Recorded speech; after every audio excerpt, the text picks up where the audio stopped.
All right, welcome back to the GSMC Wrestling Laureate podcast, brought to you by the GSMC Sports Network. I'm your favorite wrestling fan here, Eric Rodriguez, every Monday through Friday, 8 p.m. Pacific Time, 11 p.m. Eastern Time, here to talk about the greatest thing in the world, professional wrestling. We talk about all the action inside and outside of the ring, backstage curtain calls, rumor, dramas, and updates. We talk about injury statuses, inactive statuses as well. We talk about contract negotiations. We talk about extensions. We talk about new signings. We talk about any promotion in the world of wrestling like WWE, AEW, TNA, Ring of Honor, the NWA, New Japan Professional Wrestling, Stardom. Basically, if it makes major news in the world of professional wrestling, we talk about it here on this show, 1,010%. So make sure you smash that like and subscribe button to the show so you guys can get notifications whenever we go live. So, don't miss a part of it. All right, just going to reflect on what we talked about real quick. We had our WWE Monday Night Raw on Netflix premiere. We talked about the results. We talked about potential storylines, and now we're going to talk about some WWE NXT New Year's Evil predictions. But before we do any of that, I just want to remind you guys to go ahead and hit up that super chat, whether we got a burning question or a hot take in terms of the world of professional wrestling here at the GSMC Sports Network. We do want to make sure you guys feel like your voice is heard. Want to make sure you guys feel like we value your opinion 1,010%, so don't be shy. Drop however you guys feel inside that chat. And of course, whatever you guys put inside that little box, hit up that $ right there. Anything you guys put inside that, it's going to be guaranteed to be featured on the show, talked about, maybe even debated about if it's that juicy. And we just want to make sure you guys feel like this podcast is yours just as much as it is ours. Professional wrestling, all the fans and stuff like that. Definitely, there's already a correlation. There's already there's already a balance. There's already a connective tissue to that. So just want to make sure you guys feel like you guys are definitely running the show. And, thank you in advance, first and foremost, obviously, your super chats, your super stickers, because you guys are super awesome. It all helps. It helps us, keep the lights on in terms of, a lot of these podcasts, with where we have one passion and one focus in mind is to make sure you guys feel like your sports consumption of, of media all over the United States or any other country is being met. In this case, professional wrestling. Just if I'm missing anything in terms of the world of professional wrestling, make sure you guys hit it up in that chat so we can talk about it. Once again, thank you so much for tuning in to the GSMC Wrestling Laureate podcast. Make sure you guys hit that like and subscribe button to the show. All right, we hit that tips and donations link. Now we're going to talk about some WWE NXT New Year's Evil. I can't wait to see this. NXT in terms of professional wrestling, in terms of shows. Obviously, I feel like it's the show of shows. And in terms of women's wrestling, it's the standard. For a while there, I kind of saw NXT meshing with a little bit of Ring of Honor, a little bit of TNA's not bad. It's not bad. AEW. The women's division is I don't know, it could be a hell of a lot better. Raw, SmackDown. I feel like on NXT, there's so many stars. There's so many amazing, intricate, there's so many very, very impressive superstars in the women's division that it's just special. I don't think anybody could really touch the women's division on NXT. Let's go and talk about it. All right, we have the first match of the night. We have Tatum Paxley teaming up with Shotzi and GD Doling taking on the Fatal Influence Jasmine Nix, the NXT Women's North American Champion Fallon Henley, and JC Jane. I feel like this match is going to be won by Fatal Influence. I feel like, last time they kind of, came together as a trio, they were able to kind of pick up the victory. And you want to continue that momentum, although, when they're separate with one-on-ones, or if it's 2-on-2, Fatal Influence obviously, kind of sucks and they lose. But I feel like at their full force, at their full power, them being a trio, they're unstoppable. And, I do love that Shotzi came back to NXT. I definitely think that's a great spot for her. Tatum Paxley continues to find herself into these amazing matches. So good for her. And Gigi Dolan coming back too. And it's just, it's all good. It's all gravy. Obviously, a lot of, fatal attraction with JC Jane and Gigi Dolan. It's going to be in the back of JC Jane's mind. Maybe somewhere, somehow, something messes up. Maybe she gets her revenge. But overall, I don't know. It's going to be a great match. All right, we have the number one contender for the Women's North American Championship in a Fatal 4-Way match. We had the former inaugural champion, Keilani Jordan, taking on Stephanie Vaquer, Lola Vice, and, of course, the always badass, the always, the always very innovative Cora Jade. I feel like, who's going to win this match? Who's going to win this match against Fallon Henley? Does Keilani get a second chance? I feel like Cora Jade and Stephanie Vaquer, they obviously are at each other's throats. They want to, completely beat the hell out of each other. Lola Vice right now is maybe Jada Parker finds a way to kind of screw her over, because I ultimately feel like that feud isn't really going anywhere. But, the only logical sense right now, we got Stephanie, we got Lola in the back, kind of talking to Keilani Jordan, being like, hey, what's going on with you? What's wrong with you? And Keilani Jordan's like, hey, I'm just trying to be, just trying to get that ruthless aggression here. So that maybe makes me think that, which would be pretty badass. I would love to see Keilani Jordan kind of go through a character change at the beginning of January 2025. Maybe she finds her way to kind of be a heel. That would be pretty damn interesting. She's a complete babyface. Obviously she's dating a man who is him on the SmackDown roster, who really has no problem pissing off other superstars in Carmelo Hayes. So, maybe kind of that cockiness kind of finds her way into a storyline. But I definitely want to see her being a bigger part of NXT. She did a great job representing her run as a WWE NXT Women's North American Champion, so I can see that. Furthermore, Stephanie Vaquer, she's young, she's amazing inside the ring. She's definitely gonna get her hands on some gold in WWE, but right now, I don't think it's right now. Cora Jade, I would love to see Cora Jade kind of. Ever since she came back to WWE from an injury, she's been literally kind of not the punching bag. I guess that's kind of a jerk move to say. But, she's kind of in the punching bag. I'm just kidding. No, but it seems like she's had so much potential. She's had so much potential. She could be a WWE NXT World Women's Heavyweights Champion.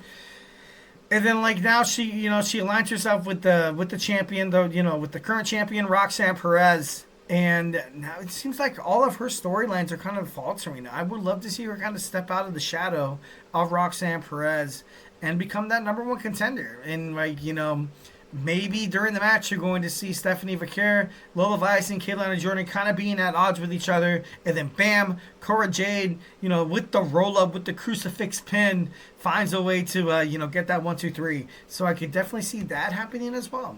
All right, we have the Heritage Cup Championship. We have a sudden death match between Charlie Dempsey and Lexis King. Is WWE solamente, are they so much invested in this character change for Lexis King to, I feel like Lexis King as a heel, he didn't really work out. But then again, it wasn't really bad. It was not really bad. As a babyface, it seems like he's doing a lot better. He reminds me of a young, cocky, arrogant Chris Jericho. That could definitely be a direction in his character. But Charlie Dempsey right now, he's good. He's great. I ultimately kind of see the No Quarter Catch kind of making their way to WWE SmackDown or Monday Night Raw, especially during the Netflix era. I feel like that would be really, really good for them. But the winner of this match, I feel like, and it's going to piss off Lexis King, and it's going to force him to be, that self-righteous, that pissed off at everybody. He's gonna go back to the way he was, and he's going to be a total heel. He's gonna be a total jerk, and I feel like that's gonna be that.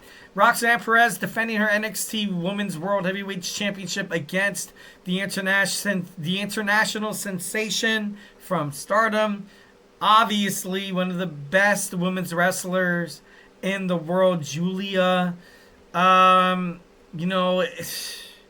Taking the belt off Roxanne Perez, it's kind of a gamble. It's kind of a gamble because the way she represents the company while she's the title holder is just unfathomable. She's unlike any other women's superstar I've ever seen in my life. And I've done shorts, I've done a couple of segments about this, but Roxanne Perez taking on Jordynne Grace, taking on Julia, taking on Stephanie Vaquer, taking on Zarya. Literally, she's probably fought the greatest onslaught of independent international wrestlers throughout the wrestling industry, and she still has that title around her waist. So, I can't really be too... I would love to see Julia win, but then again, I think about her winning, and I think about along down the lines, I'm like, okay, how far could he get Julia being the champion? But then Roxanne Perez has just done such an amazing job, such a stellar. She's amazing. She's simply amazing. Can she make it on SmackDown and Raw? I bet she can. But kind of thinking right now, I'm like, I'm not too sure if Raw or SmackDown should necessarily mess with the women's division on NXT. I've said that before. Obviously, I'm preaching to the choir here. I feel like in terms of this whole superstar shakeup, they should not touch the WWE NXT women's division because it's so damn impressive. Roxanne Perez going up against Julia. Honestly, WWE going a little bit more international. This is her second time facing Roxanne Perez. And I don't know. I can't predict this. I'm like 49% Julia, 51% Roxanne Perez. And, honestly, I'm just going to leave it at that. I really can't, honestly, All right, we got the triple threat match, the main event for the WWE NXT World Heavyweight Champion. We got Eddie Thorpe, Trick Williams, and Oba Femi. I don't want to see Oba win. Honestly don't. I honestly really don't want to see, Oba win at all whatsoever. I do love Oba. I feel like he is pretty badass. But I don't know. I just feel like right now Sorry, excuse me. Okay, no, there we go. We got a chat from my man Anthony Mazzano. What are your thoughts on WWE replacing Level Up with the show called NXT Evolve? All in all, I just kind of hope that, I confirm that you want... No, cancel. Sorry. I just want to see, these younger people. I want to see these younger wrestlers kind of, I want to see them, kind of find their way onto WWE SmackDown, onto WWE Monday Night Raw. So that's, honestly, that's, if the show changes... so be it. I get it. But I did like Level Up though. I thought it was I did like the the logo and everything. I thought it was pretty damn impressive. But I don't know. Yeah, it was pretty cool.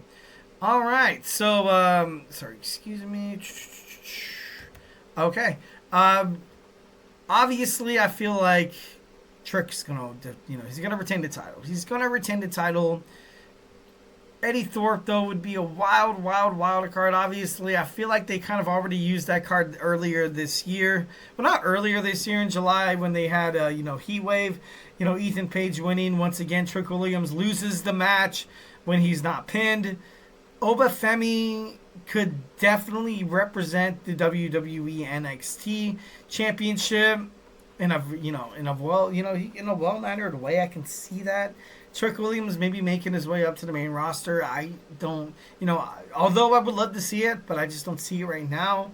I think he retains. He's got to retain. If anybody's going to take the title away from him, it has to be this like brand it has to be fresh. And I feel like right now at this point, Eddie Thorpe, it's not fresh.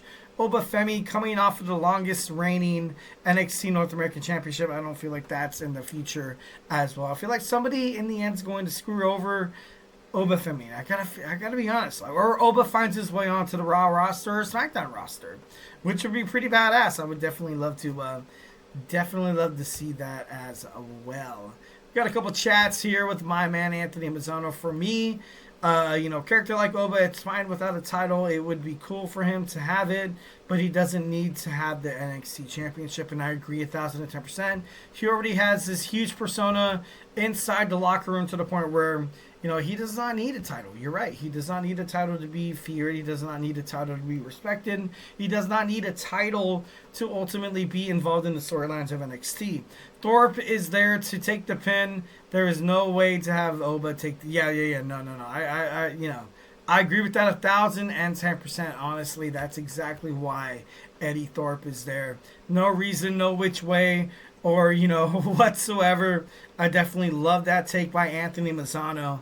I feel like it's going to be Eddie Thorpe taking the pinfall after a trick shot, and still the NXT World Champion Trick Williams. I don't know. I just feel like that's the future.